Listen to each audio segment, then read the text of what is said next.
Welcome to the YouTube channel of Adarsh Navodaya education group. अभी हम लोग इलेक्ट्रोस्टैटिक्स के बारे में पढ़ रहे थे। अब आज हम लोग पढ़ेंगे ऑप्टिक्स। इलेक्ट्रोस्टैट पढ़ लिया, इसके बाद हम अब ऑप्टिक्स पढ़ेंगे। इसके बाद ऑप्टिक्स के बाद हम लोग कैपेसिटर और मैग्नेटिज्म के बारे में पढ़ेंगे।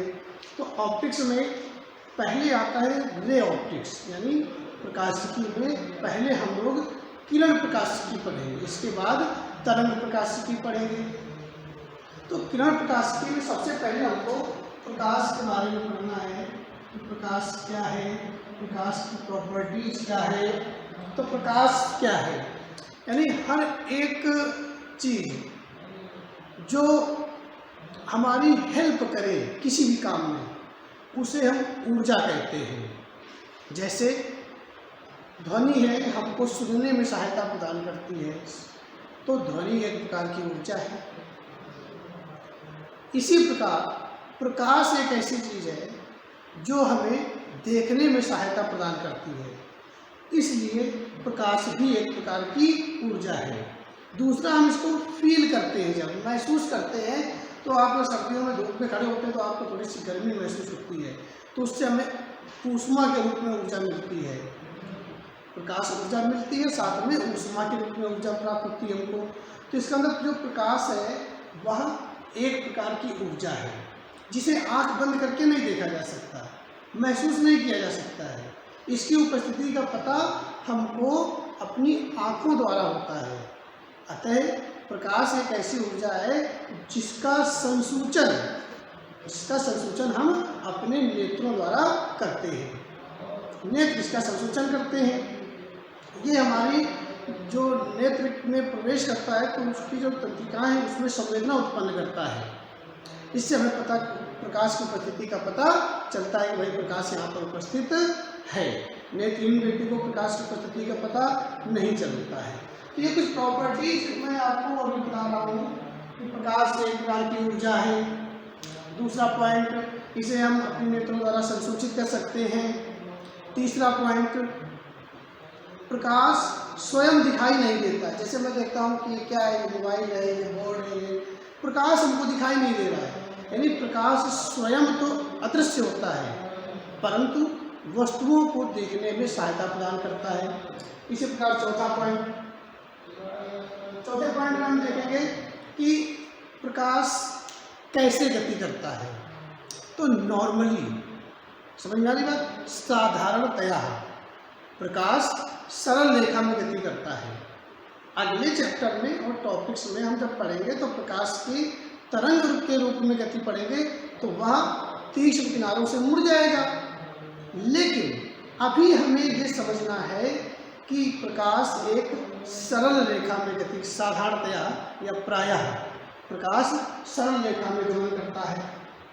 पांचवा पॉइंट, प्रकाश जिस पथ पर चलता है उसे हम प्रकाश की किरण कहते हैं। किरण क्या है, जिस पथ पर, जिस रास्ते पर, जैसे प्रकाश जा रहा है ऐसे, तो बस इसी पथ को हम क्या कहेंगे, प्रकाश की किरण कह देंगे। तो ये प्रकाश की किरण हो गई। जब बहुत सारी प्रकाश की किरणें एक साथ गमन करती हैं तो इसे हम कहते हैं किरण पुंज। क्या कहते हैं, किरण पुंज, यानी किरणों के समूह को किरण पुंज कहा जाता है। अगर प्रकाश किसी लेंस या दर्पण से टकराकर, चूंकि 10th में पढ़ लिया इसलिए मैं आपको समझा दे रहा हूं कि प्रकाश जब किसी लेंस या दर्पण से टकरा करके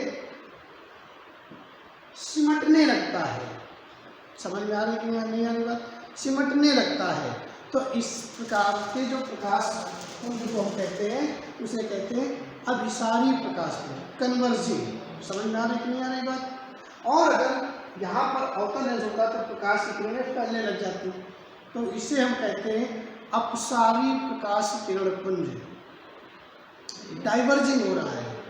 ओके, प्रकाश की स्पीड क्या होती है, what is the speed of light. तो एक्चुअली जो प्रकाश की स्पीड होती है, जो एग्जैक्ट वैल्यू होती है, वो स्पीड ऑफ लाइट होती है 299,792,458 मीटर प्रति सेकेंड निर्वात में। ओके, निर्वात में प्रकाश की चाल 299,792,458 मीटर प्रति सेकेंड होती है।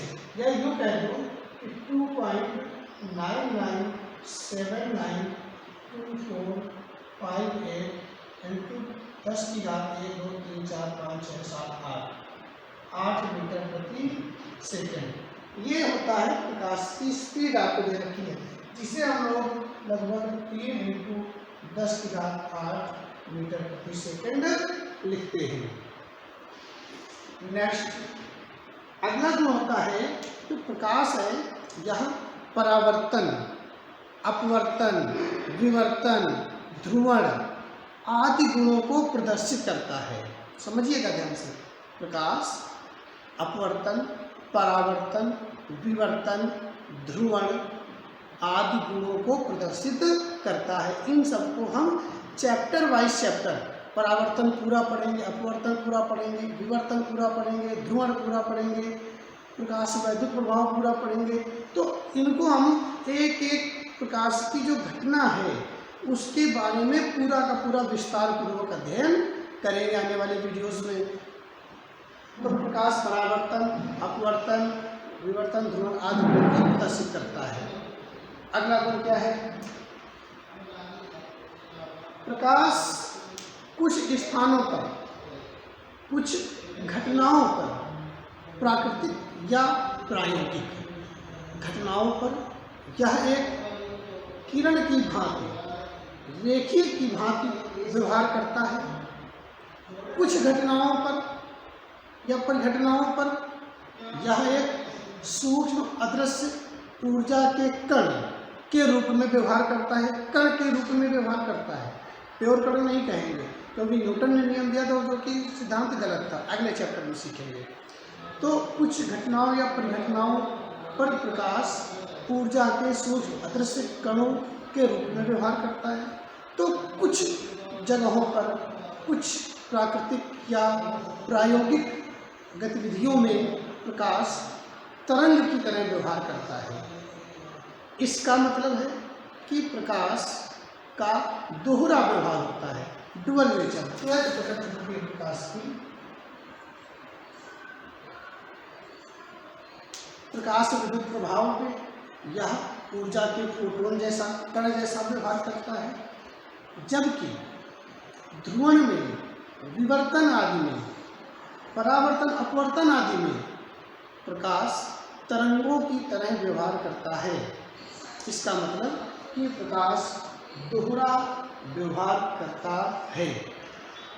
ये प्रकाश के साधारण गुण हैं जिनके बारे में हमने आपको बताया। इनको आप लिख सकते हैं। इसका मैं PDF तैयार करूँगा, उस PDF भी मैं आपको जो है नेट पे अवेलेबल कराऊंगा। उस PDF में आप इसको सीख सकते हैं, नोट्स बना सकते हैं। ये हो गया आपका प्रकाश के गुण के बारे में। तो अब हम जो पढ़ेंगे वह प्रकाश के परावर्तन के बारे में पढ़ेंगे। पहली परिघटना, पहली प्रकाश की है या गुण है, वह है प्रकाश का परावर्तन। तो अब हम आज प्रकाश के परावर्तन में जो है अध्ययन करेंगे।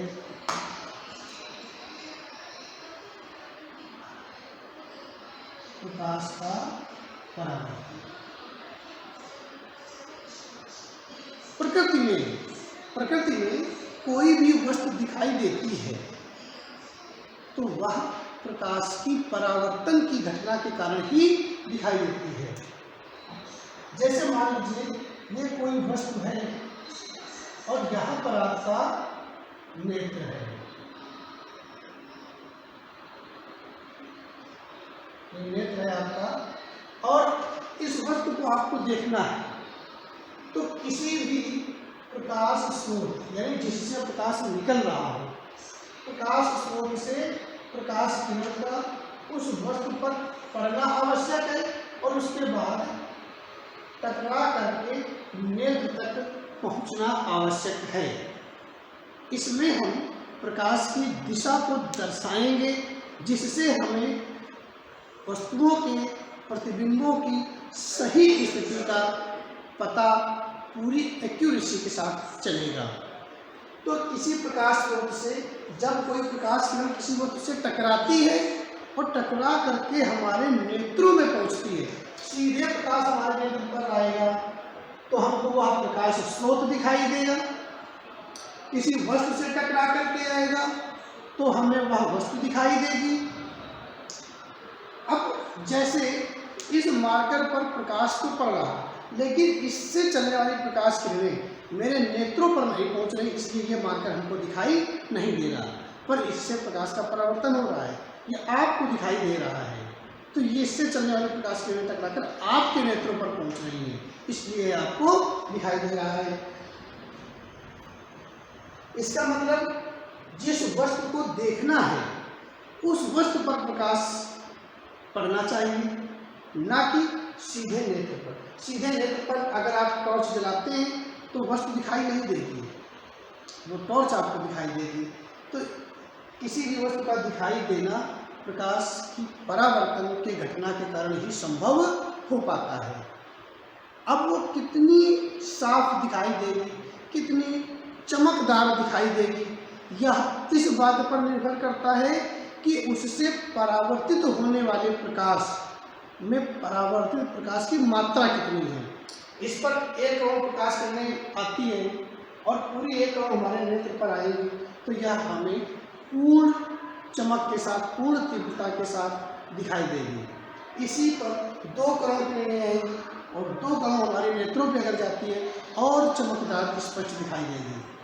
अगर इससे 100 प्रकाश किरणें, जैसे कि लाइट या किसी स्थान पर प्रकाश कम है, बाहर जाते हैं धूप में, कमरे में आते हैं तो हमें कमरे की वस्तुएं कम स्पष्ट दिखाई देती है और बाहर मैदान की वस्तुएं ज़्यादा स्पष्ट और चमकदार दिखाई देती है।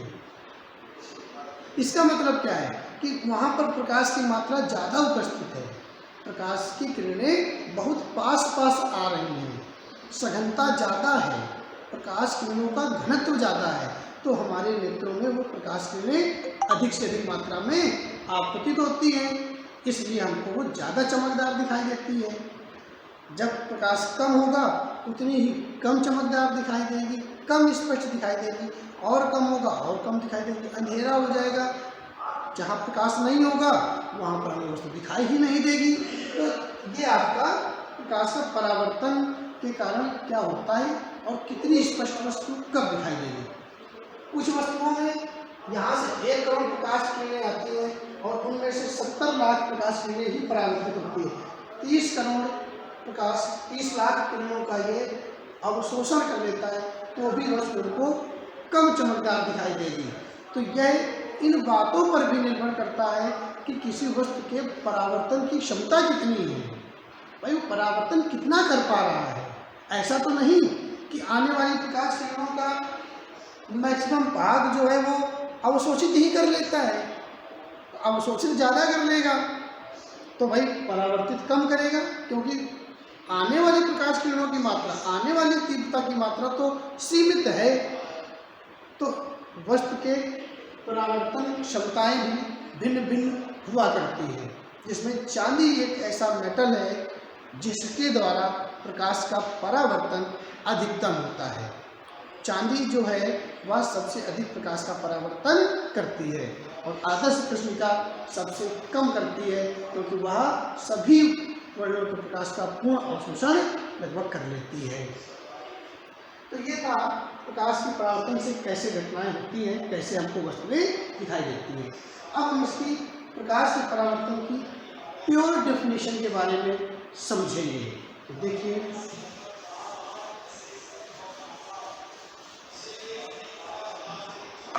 तो प्रकाश का परावर्तन क्या होता है तो इसको समझने में मान लीजिए ये कोई एक सरफेस है और ये चिकनी सरफेस मान लें।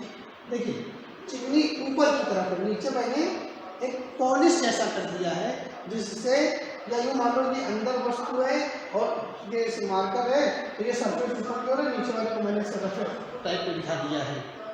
अब कोई प्रकाश किरण जब इस पर आपतित होगी तो यह प्रकाश किरण इस प्रकार परावर्तित हो जाएगी, लौट जाएगी। इसे लौटने को ही तो परावर्तन कहते हैं। अगर मुझे थोड़ा सा इसको समझना है, एनालिसिस करना है, तो मैंने इस परावर्तक बिंदु पर जहाँ से परावर्तन हुआ वहाँ पर मैंने पृष्ठ पर एक लंब खींच दिया। इसको हम लोग नॉर्मल या अभिलंब कहा करेंगे। नॉर्मल लाइन है।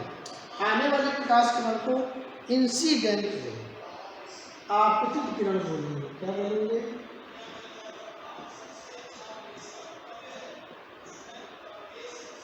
और जो परावर्तित हुई है उसको रिफ्लेक्टेड रे या परावर्तित किरण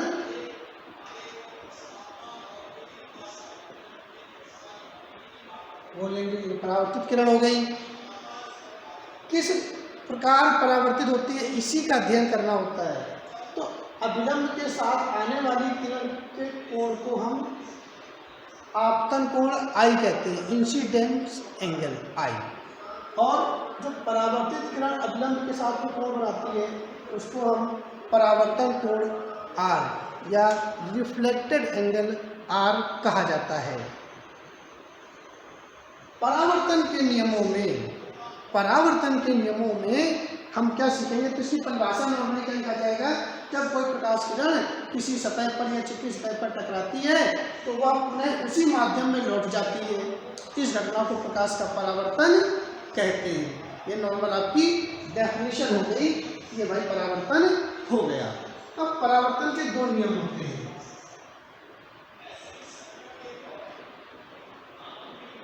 पहला नियम होता है कि आपतन कोण आई और परावर्तन कोण आर आपस में बराबर होते हैं। पहला नियम। दूसरा जो विख्यात नियम है, किताबों में लिखा जाता है, नियम तो 3-4 हैं तो हम सारे बताएंगे। तो दूसरे नियम में ये समझेंगे कि जो प्रकाश किरण, जैसे मान लीजिए कि मैं कोई एक वस्तु ले लेता हूँ, ये सरफेस ये है, ऐसा मैंने वस्तु ले ली। तो देखिए जब कोई प्रकाश किरण आएगी तो यूं आती है, ओके, और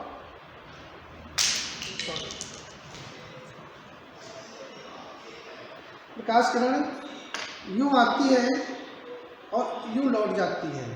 तो देखिएगा इसको ध्यान से, क्या इसमें है इसका फंडा कि यूं आई और यूं लौट गई और यहाँ मैंने ऐसे अभिलंब खींच दिया। ऐसे अभिलंब यूँ नहीं खींचा जाएगा यार, ऐसे खींचोगे तो इसके साथ लंब टूट हो जाएगा। ऐसे तो ये आने वाली अभिलंब, जाने वाली। अब मैं अगर इसको इधर से देखूँ तो आने वाली किरण के पीछे ही अभिलंब और उसके पीछे परावर्तित किरण, तीनों एक ही पृष्ठ पर छिपी हुई है। जैसे मैं इन किरणों को यहाँ से ऐसे देखूँ तो एक दूसरे के पीछे छिपी हुई है। लगता है तीनों इस बोर्ड के पृष्ठ पर है, यानी इस बोर्ड का जो तल है उसी तल पर तीनों हैं। तो जो दूसरा नियम होता है वो यही होता है कि आपतित किरण अभिलंब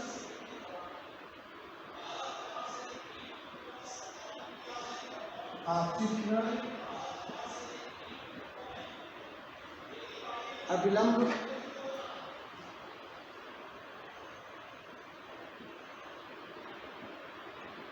व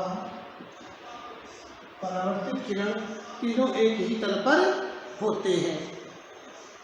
अब जो नॉर्मल इसमें समझाने के लिए होता है कि आने वाली प्रकाश किरण की जो स्पीड होती है वह रिफ्लेक्टेड रे की स्पीड के बराबर होती है। समझ में आ गई बात? क्यों? क्योंकि आने वाली प्रकाश किरण जिस माध्यम में है उसी माध्यम में परावर्तित किरण है और एक जैसे माध्यम में प्रकाश की चाल नियत रहती है। जैसे शुद्ध जल में प्रकाश की चाल कितनी है? तो जल चाहे लोटे में हो, कमरे में हो, तालाब में हो, शुद्ध जल में प्रकाश की चाल वही रहेगी, बदलेगी नहीं।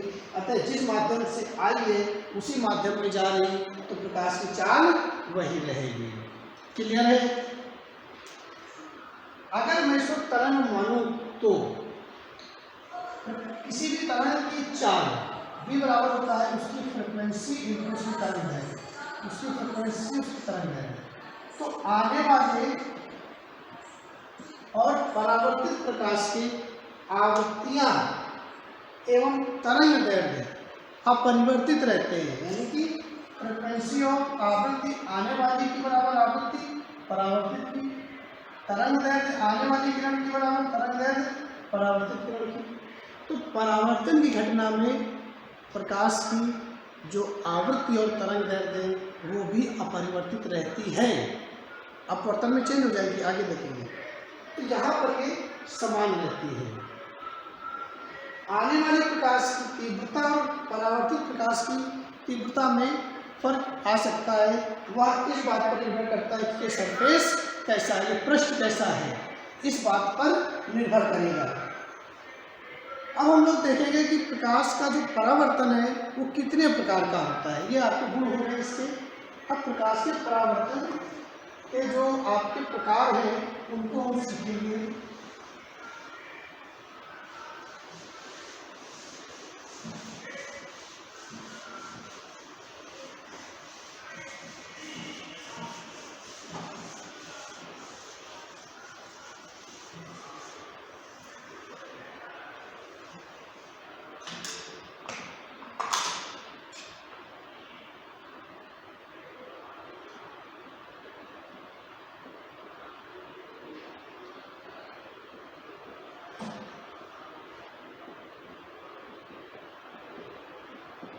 प्रकाश के परावर्तन के प्रकार कितने होते हैं? दो प्रकार का परावर्तन होता है। एक होता है नियमित परावर्तन, रेगुलर रिफ्लेक्शन, दूसरा होता है अनियमित परावर्तन, इर्रेगुलर रिफ्लेक्शन। तो जो पहला है नियमित परावर्तन,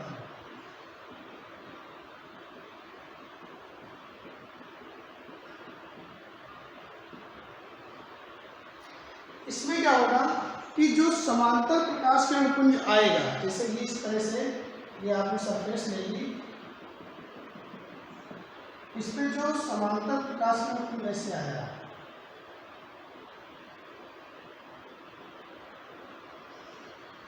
और जब ये परावर्तित होगा वो भी समांतर होगा, यानी आपतित प्रकाश किरण पुंज एवं परावर्तित प्रकाश किरण पुंज दोनों समांतर रहते हैं, एक दूसरे के समांतर नहीं। आने वाले प्रकाश किरण पुंज की जो प्रकाश किरणें होंगी वो समांतर होंगी, और परावर्तित प्रकाश किरण पुंज की जो किरणें होंगी वो भी एक दूसरे के समांतर होंगी। समझ में आ गई बात? तो ये होता है आपका नियमित या रेगुलर रिफ्लेक्शन। दूसरा होता है अनियमित, इसी को विसरित कहा जाता है। हालांकि आपने 10th में पढ़ा है, क्योंकि मैं यहाँ पर लिख दे रहा हूँ। अगर जिस सरफेस से, ये तो क्या है प्लेन सरफेस की, अगर जिस सरफेस से प्रकाश का परावर्तन होना है वो जिगजैग है, कहीं ऊपर कहीं नीचे है, तो ऐसी स्थिति पर क्या होगा, ये एक सरफेस है जहाँ से प्रकाश का परावर्तन होना है। अब यहाँ पर मैंने क्या किया, एक समांतर प्रकाश पुंज, इस पर मैंने लिया। अब यहाँ पर सरफेस ऐसी थी तो ये ऐसे आया, और देखो ये आपतन कोण बराबर बनाता हुआ ये ऐसे परावर्तित होगी। ये प्रकाश किरण यहाँ पर पृष्ठ ऐसा था, तो ये प्रकाश किरण पुंज, प्रकाश जो किरण ऐसे अभिलंब साथ ऐसा कोण बनाते हुए ये कुछ यू परावर्तित हो जाएगी। यहाँ पर देखो तो ये जैसे आई थी, यहाँ पर 90 डिग्री का एंगल बन रहा है, तो वैसे का वैसा बन जाएगा। यहाँ पर हम देखें तो इस तरह से बन रहा है, तो ये ऐसे परावर्तित हो जाएगी। अब मान लो एक और ये चौथी, मान लो कोई प्रकाश ऐसे आती है, तो यहाँ पर जो सरफेस ऐसा है, तो ये तो अगला कोण बहुत ज़्यादा बनाएगा तो ये ऐसे परावर्तित हो जाएगा। तो आई तो सारी समांतर थी, लेकिन परावर्तन के बाद ये समांतर नहीं रहती है। इस प्रकार के परावर्तन को हम विसरित या अनियमित परावर्तन कहते हैं। तो ये सारा हमारा हो गया प्रकाश के परावर्तन के प्रकार क्या होते हैं, इसके बारे में हम लोगों ने जानकारी प्राप्त की है। इसके बाद प्रकाश अभिसारी है अपसारी है, ये हमको पता चल गया। अब हम सीखेंगे कि प्रकाश का परावर्तन समतल दर्पण के साथ कैसा होता है, उससे कैसा प्रतिबिंब बनता है, कितने क्षेत्र में प्रतिबिंब बनता है, दर्पण को घुमाने में क्या होता है। इस तरह की जानकारियाँ हम लोग समतल दर्पण खुद एक बहुत बड़ा टॉपिक है, इसको ध्यान से पढ़िएगा, अगले वीडियो में पूरा फोकस करिएगा, बहुत अच्छी चीज़ें उसमें आपको जानने को मिलेंगी। तब तक के लिए नमस्कार।